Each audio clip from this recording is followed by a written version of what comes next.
Hi guys, welcome back to my channel tasty cooks. ఈరోజు మనం chicken pakoda ఇంట్లో ఎలా చేసుకోవాలో చూపిస్తాను. ముందుగా కొంచెం కరివేపాకు వేసుకుంటున్నానండి. కరివేపాకు వేసుకుంటే కొంచెం టేస్టీగా ఉంటుంది. దీని తర్వాత 1/4 kilo call kilo skinless chicken తీసుకున్నానండి. నేను 1/4 కిలో స్కిన్లెస్ చికెన్కి 1 స్పూన్ ఉప్పు,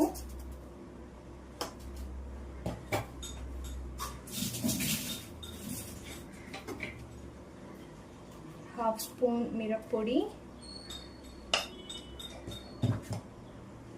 1/2 స్పూన్ ధనియాల పొడి. నేను చెప్పాను కదండి నా సీక్రెట్ ఇంగ్రీడియంట్ అని, అది కొంచెం ఒక పించ్ వేస్తున్నా. కొంచెం పసుపు పొడి, కొంచెం మిరియాల పొడి,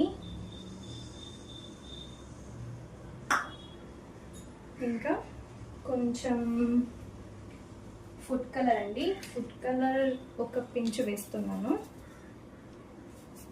మంచి కలర్ వస్తుందండి దీంతో, అందుకు. ఇంకొంచెం గరం మసాలా. ఇంకా మీ ఇంట్లో చికెన్ మసాలా పౌడర్ ఉంటే అది కూడా యాడ్ చేసుకోవచ్చు. నా ఇంట్లో లేదు కాబట్టి నేను గరం మసాలా పెడుతున్నాను. ఇంకా కొంచెం శనగపిండి అండి, 1 స్పూను. అలానే ఇది రైస్ పౌడర్ అండి, బియ్యం పిండి ఒక 2 స్పూన్స్ వేసాను.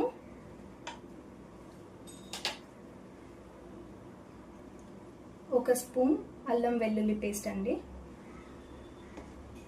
వేసి ఇదంతా వేసి బాగా కలుపుకోవాలి.